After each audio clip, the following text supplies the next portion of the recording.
Hi, welcome back to my channel. This is TiffanieTravels, where we help women and families travel, build wealth, and live richer. So on my channel, you'll find travel vlogs from around the world, as well as interviews with expats who have moved abroad. And today we're talking to someone who has taken a career break and is now in Thailand. So if you want to see more videos like this, be sure to subscribe. I'm going to bring her on right now. Hey. Hello, hello. Thank you for having me. Yes, our pleasure. So we can start by you introducing yourself. Absolutely. So, hi everyone for watching, or everyone who's watching. My name is Danica Nelson, and as my little caption says here, I am the founder of Liberty Leave. And Liberty Leave is what I define as the act of giving yourself permission to, pause and take a break from what's not liberating you right now for what is. So, some people call it a career break, a sabbatical, a mini retirement. For me, it's a Liberty Leave. I took my first Liberty Leave in 2019 when I was super burnt out from climbing the corporate ladder. I took 6 months off from my corporate job and I had the opportunity to travel to 6 countries in Asia. I visited Thailand, Vietnam, Singapore, Malaysia, Indonesia, and the Philippines. Had the absolute time of my life. And though I did have to return to work eventually, I knew that that was not going to be my first career break. And I also knew that I wanted to make a whole mission and business out of it because I really want to help other women be able to experience the same type of breaks because honestly, we deserve it. Yeah, that is so amazing. I have so many questions already. Like, so Mhm. what did you tell your employer to be able to get 6 months off, or did you change employers? Did you quit? How did that work? Right. So I have taken technically two career breaks so far, but for that first one, it was a very, I would say, it was a long plot, plotting and scheming for about 18 months to actually make it happen. And I would say 18 months before I took the break, when I made that decision, I made sure to really be on my game at work. I made sure that I was always going above and beyond. I was exceeding my expectations. I was making sure that I was documenting all of my wins so that when the time came for me to have the conversation with my manager, which I Yeah, did about 6 months prior, there yeah. were no questions about your performance hasn't been so great, so we're not going to give this to you. None of that. I knew that I was delivering, I was over delivering. And that's what made that conversation super easy. I said, I've been working really hard. It also helped that I was working at that company for a very long time. In total, by the time I had taken my career break, I was at that company for over 10 years. So I have the tenure. I've proved that, I can do this thing and that, I'm a valued asset to this team, but I'm burnt out and I need a break. I need to take a step back. And he understood. He was incredibly supportive about it. And it helped that he was a traveler himself, and he proposed it to our director and our VP, and they all agreed that, she's a high performer. I'd rather let her go away for 6 months than her quit this job and, never come back. That is amazing. Have you ever read The 4 Hour Work Week by Tim Ferriss? I I did. That's actually one of the first books that inspired my obsession with career breaks and geo arbitrage and just like moving abroad and digital nomadism. Same. I read his book and, like, what you're saying sounds like what he recommends, like, to Yeah. give them no opportunity to say no. So you're working hard and then they have to give it to you because you're a valued employee, and he talks about the same thing. So that's so funny. I was like, "This sounds like Tim Ferriss." And he's Yep. so right. Like he talks so much in his book about we need less than we think we need. Like people think they need 100 million, 10 million, 5 million. And you're like, no, you just need a couple thousand maybe. And you can take six Yep. months off and go to Asia. So that's awesome. So you took a break. They were fine with that. And then you went to, how were those countries? Thailand. So you're back in Thailand. So you must have liked that one the most. I am currently in Thailand for my seventh time. I cannot Oh get enough of my Thailand. God. Yeah. Oh, so you love Thailand. So tell us about Thailand. Thailand is my favorite country in the world. Chiang Mai Really? specifically is my favorite city in the world. There's something about the vibe here. It's very relaxed. My nervous system feels at peace here. There's like a great scene of entrepreneurs and hustlers. So, and that energy is almost like infectious, like it's inspiring. It makes you want to do better in your work as well if you are working. But on the flip side, if you're not trying to work, it's just calm and peaceful here. You're in the mountains, and even though, Chiang Mai is a relatively big city, like there are still some times where you can just be at complete peace, which is such a beautiful experience. It also helps that the food is incredible, the people are nice. There are so many different things to see and do. And when you think about like my Canadian dollar or, folks US dollars, your money does stretch further here just because our currency is a lot stronger. So have you been to Bangkok? I have. I was actually in Bangkok about a month and a half ago for the earthquake, during the earthquake. Oh, okay. And how was that? Uh Bangkok has never been my favorite city just because it's a bit too much for me. It's not great for my nervous system. It's very loud and busy and it's exciting, don't get me wrong, but I feel like if you come from a big city, and for background, I come from Toronto, Canada, it's a large city, it's also very loud. Sometimes I want a break. So for me, Bangkok is nice to go, for short trips. You want to party a little bit, you want to go out, you want to dance, things like that. But I always retreat to Chiang Mai as soon as I can. Okay, and Chiang Mai is a city like Bangkok, or is it like a coastal city like Phuket, or what is?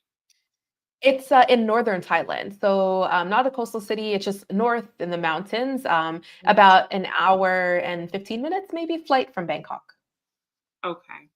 And then you say it's great for your nervous system. So, what did you notice when you took that career break? Did you notice like you just feel calmer, less anxious, more time for yourself? What kind of things? Exactly. All of the above. I just felt at peace. I feel like, it's a lot quieter. The pace is a lot slower. I don't feel like I'm caught up in any hustle or a rat race. I feel like I can just be. I can just take my time. I don't feel like I need to obsess over a to-do list like I do when I'm back home. It's just, very much on my own time and, feeling up the vibe. Okay. And then, so you said your first career break was 6 months. How did you save for that? And then did you give up your bills back home, like your car, your apartment, or did you sublease? Were you still paying those bills and taking the career break, or did you get rid of some stuff? Right. So I started saving 18 months in advance of my career break. I was not making a ton of money at the time, so I knew that I wanted to make it happen, but it was going to take a bit longer for me to make it happen. So what I tried to do each month is save at least $1,000 that I had in excess from my paycheck, put it into like a sinking fund or a savings account specifically for the role of my career break. So that's what I did every single month. I also, during that time of saving, cut my expenses as much as I could. I tried to limit expensive, dates out with the girls, no nights out, nothing, too fancy. Tried to keep it lower key to actually be able to save that extra money. Also, at the time, I did own my own condo. So while I was away on my career break, I just rented it out while I was away. So that helped me cover those bills. I think the only bill that I actually kept was my cell phone because I knew that I was going to be back eventually. I didn't want to lose my phone number.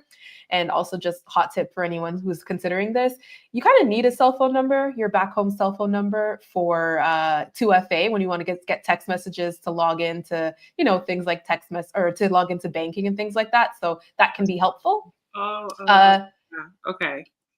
yeah, but and I've never owned a car as well. Toronto, especially downtown Toronto, is not really a city where you need a car. So overall, it was relatively easy for me Okay. So yeah, that helps not having a car. You live in a walkable city.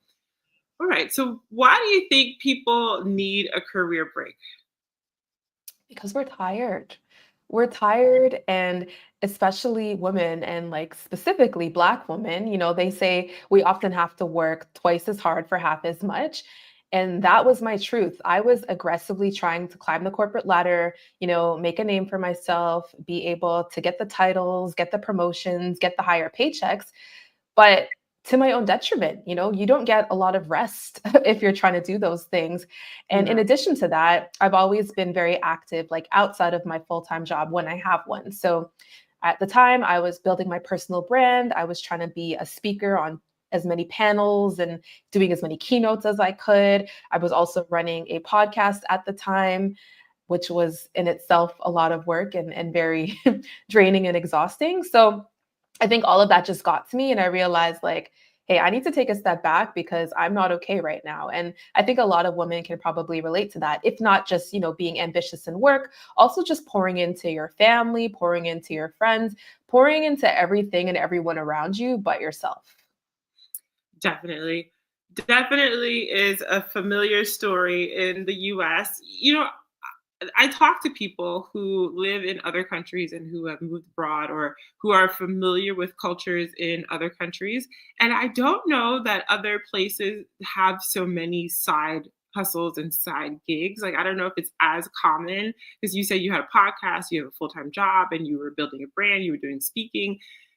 I don't know that other people do so many things like to just make it like we do here in the West. Yeah. I used to think that as well, but I have, as I've done a lot of traveling and got to know a lot of like local people, I do realize, like Thailand, for example, on average, I feel like people have multiple jobs. Like I was just looking at my host on Airbnb right now, for example. I was looking at her bio. She also works at two restaurants and she's managing this property. Like in other countries, especially if, the cost of living is high and the currency is not as strong, multiple hustles sometimes, unfortunately, are a thing.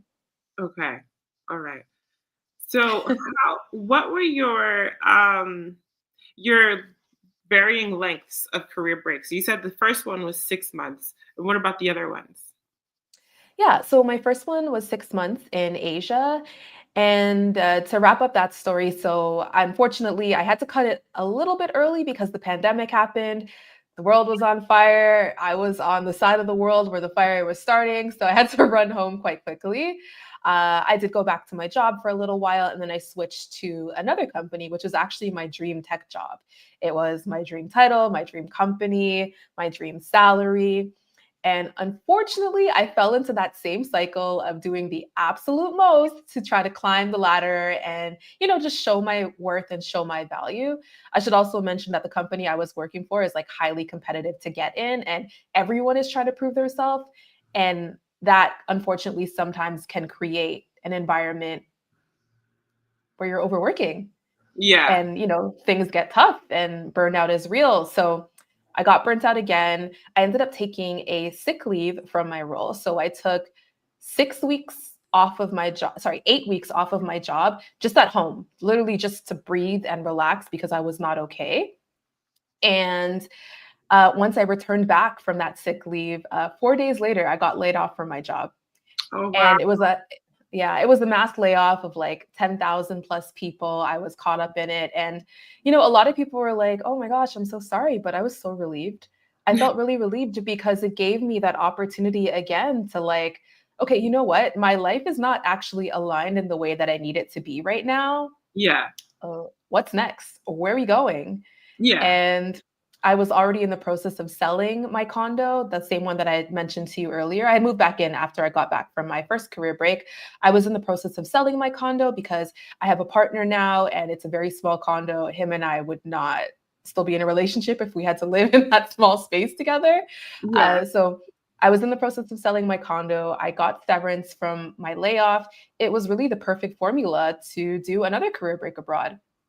So I moved to Spain with my partner for a year. We moved to Malaga, Spain, where we literally just moved away from in March of this year because our visas ran out. But yeah, I spent a year abroad in Malaga, Spain, living my absolute best life. And though my first break was just me, it was solo. On my second break, I brought a whole man with me. So Spain for a year. I saw that on your channel. Do you speak Spanish? Did you learn Spanish? A little. So, well, I should not say a little. Let me not let me talk my shit. So, I'm actually intermediate. I'm B1 level. So, beginner intermediate. I did take a lot of lessons while I was in Spain. I actually had the opportunity to partner with some Spanish schools as well. I'd create content, so I would create content for them and they would give me free lessons. And yeah, I'm actually still, even while I'm no longer in Spain, still practicing my Spanish with doing like private online classes because I do hope to return to Spain one day as well. Okay. And then well, tell us about the Spanish culture and life there. So, in how and finding apartments.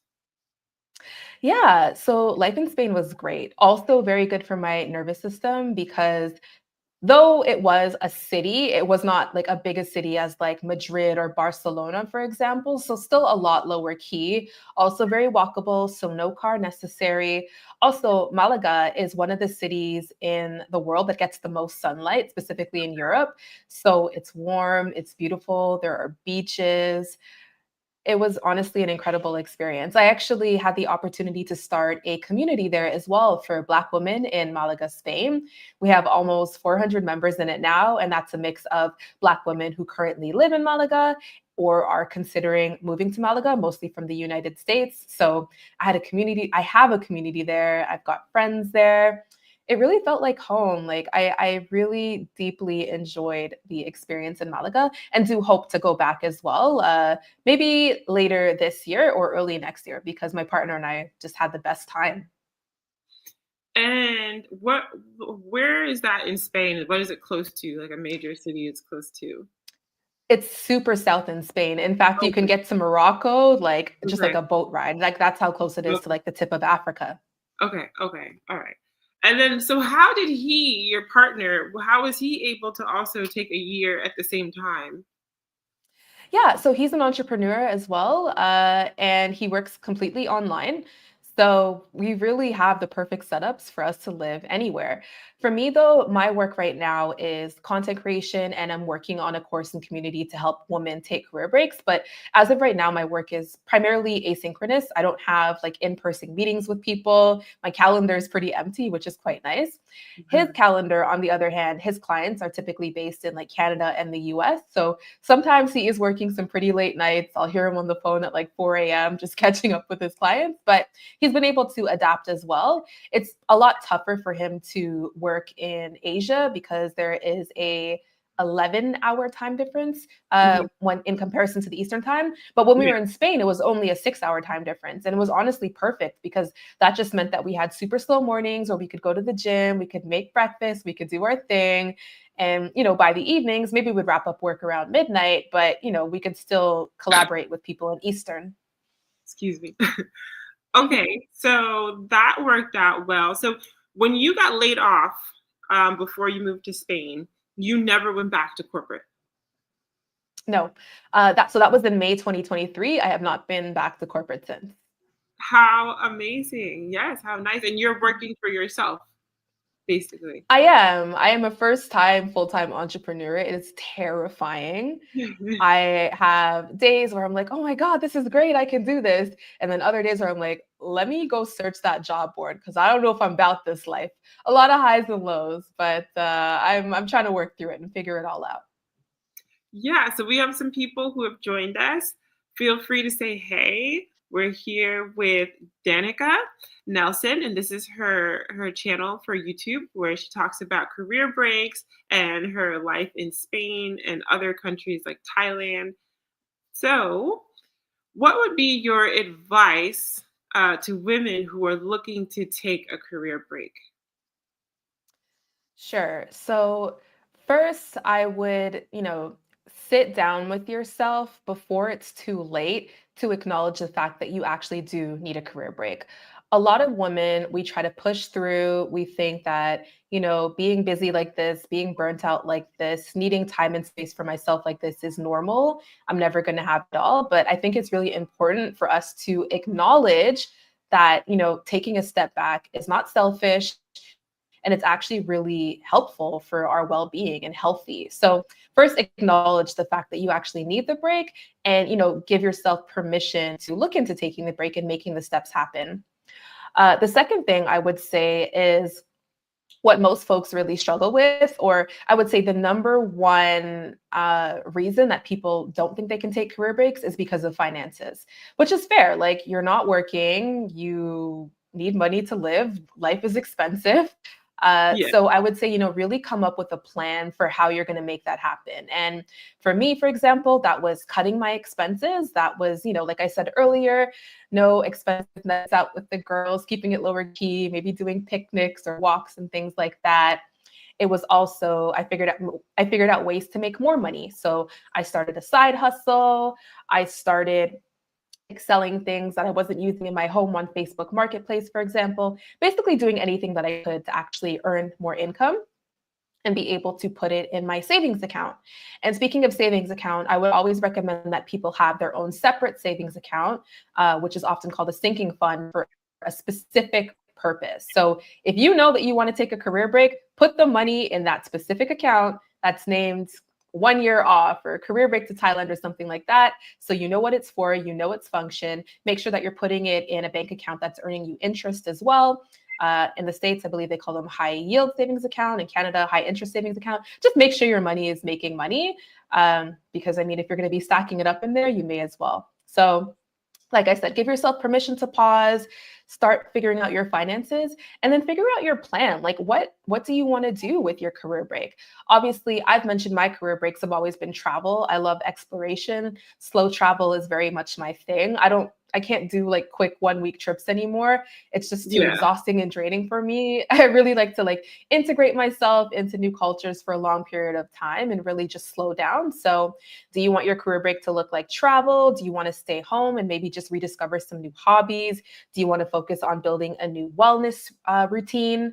Whatever it is that would be meaningful for you, just start thinking about that and jotting it down and making a plan so that, once you do get your career break approved or once you make it happen, you know exactly what you want to do.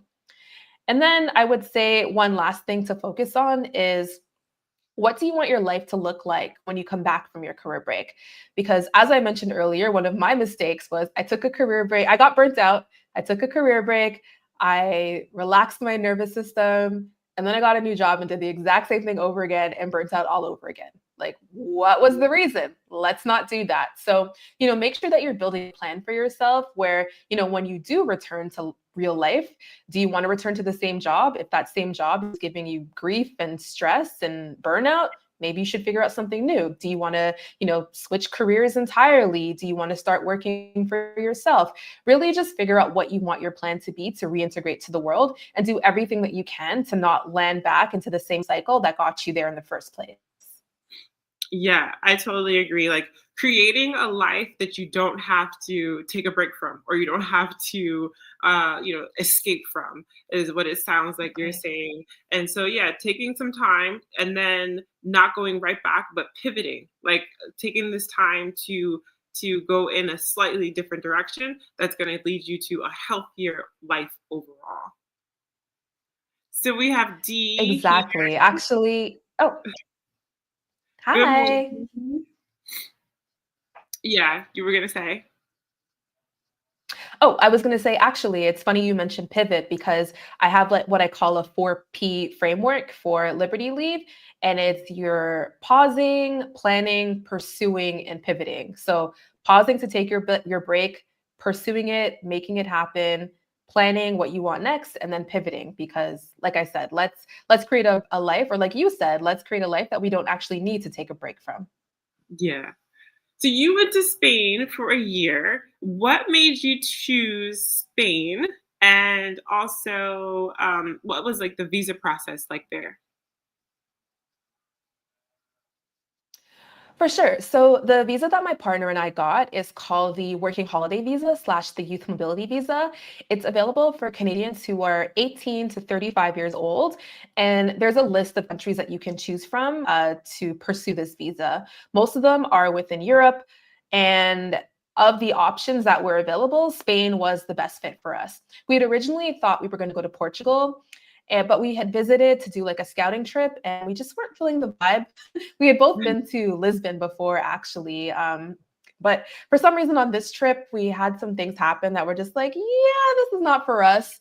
So we decided to look into Spain, which was actually like even warmer, even sunnier, which checked Um, off all of our boxes. We both have Jamaican backgrounds. We're not really about this cold or winter life. So yeah, and we checked it out. We absolutely loved it. And we're like, all right, let's make this happen. And we got the visas for 1 year. okay. And then what is the food like there in, what did you say, Mallorca? Malaga. Malaga. Yeah, that's one thing I will say that was not our favorite part because we're foodies. We like to eat. Uh-huh. Malaga, with all due respect, outside, they do Spanish food really well. I'll start there. They do their typical Spanish dishes very well. So, tortillas, seafood, because it's right on the water. Things like that are incredible. But they don't have the biggest international food scene. And as I mentioned before, we're from Toronto, which is a city that is super diverse. You can get any food you want within like a walking distance. So we struggled a bit with the international food scene. And what that meant is we just did a lot of cooking. We cooked a Okay. lot of our own food. We cooked probably more than we have in our entire lives. And when we went home to visit, we would bring our spices. We would import our spices with us back to Spain. So jerk seasonings, Lawry's, all that stuff we from Canada. Okay, okay, okay, makes sense. Makes sense. And then how did you go about finding your apartment in Spain? Sure. So there is a website that's very popular in both Spain and also in Portugal. It's called Idealista, Idealista. And you kind of just go on it, you put in the city that you want to live in, a specific neighborhood, and then you just get a list. You get a list, you can filter by your budget, and you just start making some calls. I will say sometimes it can be a bit difficult because a lot of the time the people renting out the spaces or the real estate agents only speak Spanish. That's where my tiny little Spanish really helped. But yeah, super easy on Idealista. We found our place within maybe 2 or 3 searches. It was super easy. Okay. And then you said you started a group there for women and friends who were looking to move there and for people who already lived there. How did that start? Like how did you go about that? Did you find like a Facebook group and then expand on it? Or how did you do it? No, I just created a Facebook group from scratch. And there's one thing I wish I did is I wish I did it earlier because I started it 10 months into my journey of being there for 15 months in total. But I started it. I kind of just went because there's also a Black in Spain Facebook group. So anyone who posted that they were in Malaga, any woman who posted that they were in Malaga, I would just DM and say, hey, I started a Facebook group for Black women specifically in Malaga. Do you want to join? Had maybe a few people join from there. And then after that, through word of mouth, the group just really started growing very quickly. I think what also picked up the pace of people joining is uh, as a result of the US election, people trying to leave the US. So people were just looking at different expat groups, different cities, different countries. So it really got popular then. Okay, all right. So, yes, a lot of people looking to move out. We have Lindsay that joined us, the Plant Plan. Good morning. Okay, so this is Danica, and she took a couple career breaks. The first one was 6 months, and then she went back to work, got burnt out again, and then she took another career break and she went to Spain for a year. So, we're talking about her time in Spain. And so you found it easy to make friends and you like the food. We talked about your apartment. So, of all the places you've been to, that's the place where you think you would want to go back. Is that because of the community? Yes, I definitely love the community there. Like I said, I've made some really good like friends, and yeah, it was just really good for just building community, making friends, having we would do line dance classes together, we would do brunches, we would do dinners, we were planning paint nights, beach days. Like we had a lot of really fun activities together. But also what really helps is the time zone. uh, I would love to live in Thailand full time, but realistically, the time zone, the 11 hours, it's just too tough to keep in touch with people back home. Also, for work purposes, it can be quite difficult. And the flight is also a lot. Like it can take a full day, 2 days to get from, North America to Thailand. Whereas in Spain, it's only like, maybe 8 hours, 9 hours, depending on your route. So it's also just a lot more accessible for us to get to Spain. So realistically, long term, I think if my partner and I were to relocate, either permanently or to do like the snowbird thing and do like 6 months a year in Canada, 6 months a year abroad, it would probably be in Malaga, Spain. Spain. Okay. And then when you were in Spain, did you travel around Europe? Did you go to Italy, France, anything like that? Yes. Did we travel around Europe? We did a few trips. Yes. We did Belgium, which we did not enjoy. We visited Belgium. We also visited Istanbul, actually, for Valentine's Day of this year. We have already been to quite a bit of Europe, to be honest. Like I've already like been to Europe, or sorry, I've already been to France and Italy, etc. So a lot of the time we really just focused on, staying within Spain and exploring our backyard and doing day trips from Malaga, or also maybe going to Barcelona or Madrid and things like that. Okay. Did you go to Morocco while you were there? Because you say it was so close. We didn't on this trip. I have been to Morocco before. My partner hasn't. We didn't make it on this little 15-month stint, but we definitely will next time, I think. Okay, so you must have really liked Spain then. You're like, we're staying here, we're enjoying the city. Okay, got it. So now you're in, wait, did you have any friends come visit you in Spain? I did. I had 3 different friend groups visit me while in Spain, and it helped that I was kind of in, like, a vacation hotspot as well, because when people were Okay, on their holidays, they're like, "Yeah, I wanna go to a warm, sunny place." yeah. Okay, nice. So you made friends, you had friends and family visit, so you moved with a partner. So then you weren't lonely. Oh, so this it sounds great. Great experience. And then you are now in Thailand. So tell us about the cost of living in Thailand, like rent, groceries. Yeah, for sure. So, groceries, it's funny you ask. When I tell you I have not touched a stove since I left Spain on March 20th, 2025. One thing I love about Thailand and really Southeast Asia in general is food in comparison to my Canadian dollar. Sorry, my No phone worries. my phone rings. It goes to my computer, so I just gotta put it in airplane mode. It's in airplane mode now. Ah, okay, no worries. Delivery food is just so convenient. And for my Canadian dollar, like super affordable as well. Like you can get a full meal for maybe like 7 Canadian dollars, maybe 4 or 5 US dollars, which is nice. So cook, like I'm not doing that. I just don't need to, which has been really nice. Um, in terms of apartments and cost of living, we're in a relatively expensive place right now just because we wanted to be in the middle of the city. We wanted to be able to walk to everything. So our place right now is on the higher end, but you can get places in Chiang Mai for as low as like $1,000 a month, probably even less if you wanted to have like a smaller space. So definitely very possible if you have a US or Canadian dollar for your dollar to stretch quite a bit, especially if you want to live in houses. Renting houses tends to be a lot more affordable than living in condos, for example, which I'm in right now. So that completely depends. And also, just like getting around is also really affordable as well. Like, if you were going to take Grab, which is like the Uber or Lyft of Thailand, I can take like a 20-minute ride for like $4, $5 or less. So, my dollar really does stretch for me quite far here in Thailand. Okay, so groceries, you're not really paying that because you're doing a lot of eating out. And how is the food scene where you are there? 10 out of 10.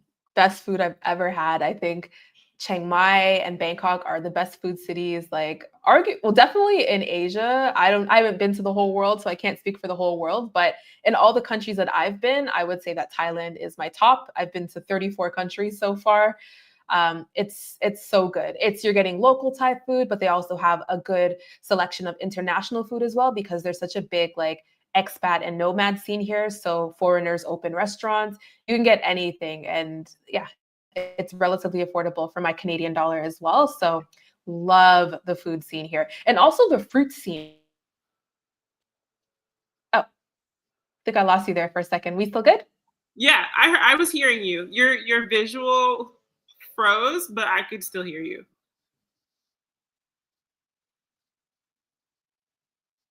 So you were saying the fruits. The fruits are really good over there. Yeah, the fruit is again some of the best in the world, I feel, because this tropical climate, whether it's the mangoes, the mangosteen, the papaya, the pineapples, everything here is so delicious. I love just the option of fruit here as well. All right. So tell us about healthcare. So you're going from like city to country, city to city. You were in Spain, and then I think you said you were in Vietnam, and now you're in Thailand. So how are you handling health insurance? You have traveler's insurance. Do you plan on going to public hospitals if you need to, or how does that work? Or private hospitals? Yeah, no, all of my insurance has been private health insurance. So while I was in Spain, I bought insurance with a private healthcare company. It cost me about 1,100 Canadian dollars for the entire year. So maybe like 850, 900 USD. And here in Asia, I got insurance from a company called Genki, Genki. They also offer nomad insurance. You can be covered for all the countries that you're visiting. And that is about 120 Canadian dollars per month. So maybe like 85, 90 USD. Okay. Okay. And then with that, you can go to a private hospital, no problem. Okay. So Yeah, actually, whew, I mentioned I was in Vietnam. I got the worst food poisoning I have ever had in my life. I'm talking, it took me 4.5 weeks, literally just 2 days ago, recovered from my food poisoning. And shout out to the insurance because I had to go to the doctor's visits, I had to get medication, etc. And that insurance covered all of those things. So yeah, Genki. Shout out to Genki Insurance. wow. And you don't know what it was from? Or do you know? I think it was from a banh mi, the sandwiches that Vietnamese people have, and like the beautiful baguette. I had a chicken banh mi, and within a few hours, and then lasting 4.5 weeks. I don't know. I don't know. That was the worst I've ever experienced. That's wild. All right. So what about safety? How have you felt in Spain, in Thailand, walking around at night, or do you go out at night? How do you feel compared to Toronto? Yeah, I definitely feel safer in Thailand for sure, safer than Toronto. Chiang Mai was actually just voted one of the safest cities in the entire world. So I could easily, walk around at night. The only thing I'm actually afraid of at night in Thailand are like street dogs and cockroaches because cockroaches like to come out at night and they run really quickly. Lizards too. That's the only thing I'm afraid of in Thailand. But other than that, like it's a super safe city. Or sorry, Chiang Mai, super safe city. Bangkok, relatively safe as well. Spain was also quite safe. Malaga, of course, there are some things here and there. Not so much in Malaga itself, but in cities like Barcelona and Madrid, they are known for more pickpocketing incidents. So you have to be a bit more careful there. But I never experienced any like bad situations while living in Malaga. Granted, I didn't really go out at night a lot, but overall, I felt relatively safe there too. Okay. And so do you think Canada will be your permanent home? Do you see yourself moving back there, or do you think this is going to be your life? You're just going to be an expat? Uh, I don't know yet. My partner and I are still trying to figure that out. What I think we're going to end up doing is 6 months in Spain, assuming our visas work out. We're probably going to get a new visa, the digital nomad visa, so we can spend maybe 6 months in Spain. We do visit home often. Even when we were living in Spain, we were visiting home, Toronto, quarterly. So we're still really close with our moms. We want to take care of them, aging parents, etc. So I think we'll visit there quite often. I think we love Asia, so we'll probably do like a month or two every year when we can as well. We're kind of just citizens of the world right now. I think it's really hard to commit to a specific city or country because we're just having fun. Yes, that's the dream. You're living the dream. Just a couple months all over the world, and the remote working, the online business is exactly what Tim Ferriss talks about in his book. So, the dream. And then you found somebody to live the dream with. So Yeah, that is awesome. And perfect. was it easy to convince him to move to Spain? Like almost scarily easy. Literally, I said, "Hey, I'm thinking about selling my condo and moving to Spain. What do you think?" He's like, "I'm down." And that was it. That was Lucky. it. That is awesome. Yeah, Okay. it was really easy. I had owned my place, so there was obviously like a bit more things that I had to take care of to make it happen. He was renting his place, so it was as much as just him putting in his notice. He was already working online. Relatively easy overall. All right. So, what is a must try dish in Spain and in Thailand? A must-try dish in Thailand, specifically northern Thailand in Chiang Mai, it's called khao soi, Khaosoi. It is like a coconut curry. It's a bit spicy. You can have it with like chicken or beef. They're very famous for it here. They specialize it here in Chiang Mai. So highly recommend khao soi.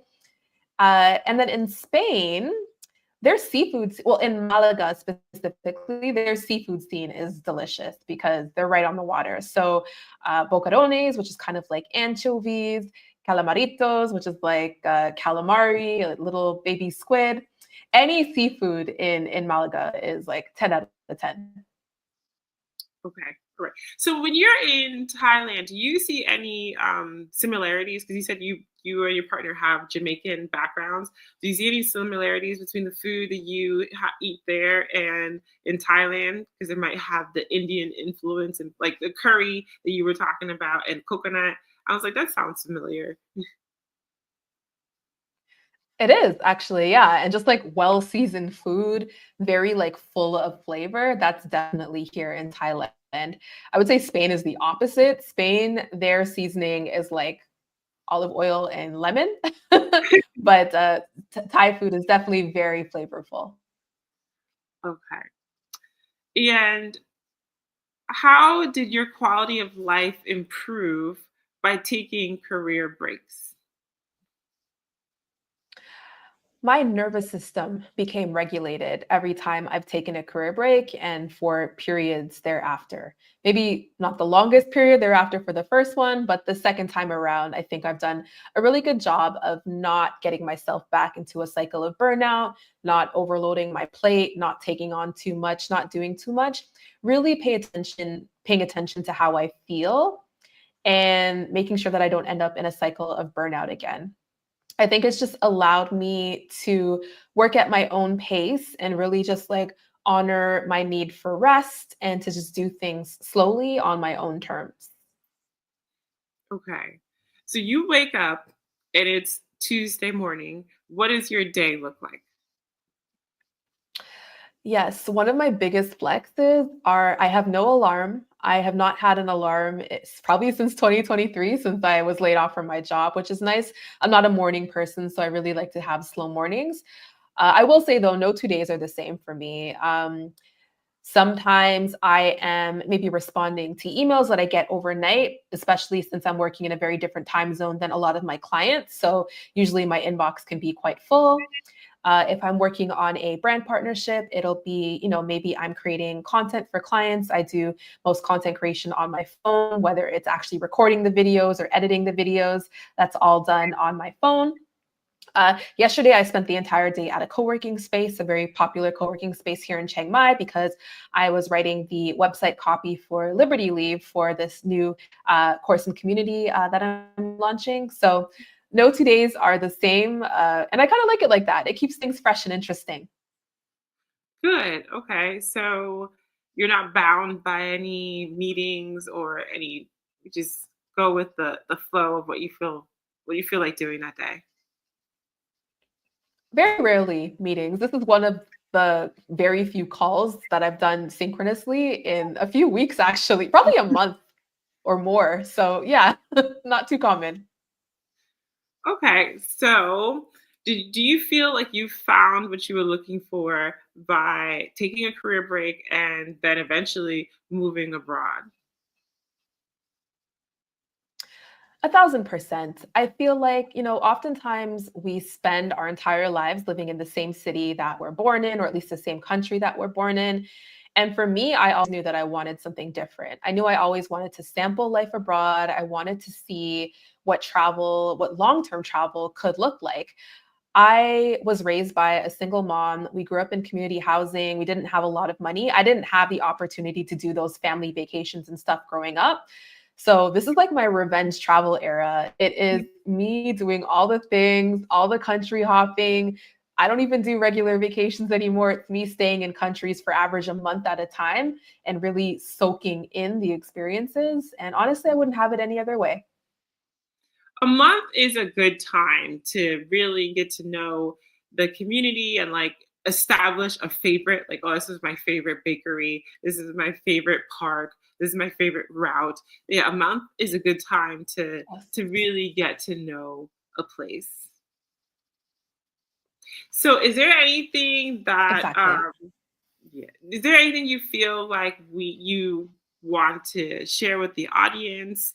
Anything we didn't get to? I think we've covered pretty much anything. I would just repeat that, a lot of women put prioritizing themselves and their needs on the back burner because they're busy being everything to everyone else. But I think it's really important for us to give ourselves permission to pause purposefully because we deserve it. And a lot of people also think that, they've passed that time in their lives where taking a career break makes sense. Maybe they're too old, maybe they're too deep in their careers, etc. But I always remind folks that you're not too old and it's not too late, and you can pivot as many times as you need to. Very true. And you can do it with kids, you can do it without kids, with a partner, if your partner doesn't want to come, if they want to come, like all kinds of varying situations, you can still do it. Okay. Exactly. So your channel again is Danica Nelson. And so anybody watching can subscribe to your channel and also see your journey through your career breaks and your travels in Europe and Asia. And Lindsay said 100% thank you for that message. Of Um, course. and we are going to say bye. So it's been very informative. I learned a lot, especially with you referencing Tim Ferriss, because I've read his book. But then to hear somebody who actually applied it and said, yes, I did exactly what he was talking about, and my company said yes. Because he even says that he works with people and that he has like clients, and but you're like, are these real life people? So like now you're like somebody that I know in real life who has applied what he said in his book. And I totally like it was such a paradigm shift after I read it. I was like, you're right. Why are we waiting for retirement? Like, let's just do it now. Yeah, that So book was a huge wake up call for me. I think it honestly changed the trajectory of my life. So I'm so grateful for it. same. I was like, okay, I need to create online streams so that I can go and travel more. Same. So it was great talking with you. Thank you. And we will see you next time. Thank you for having me. Bye.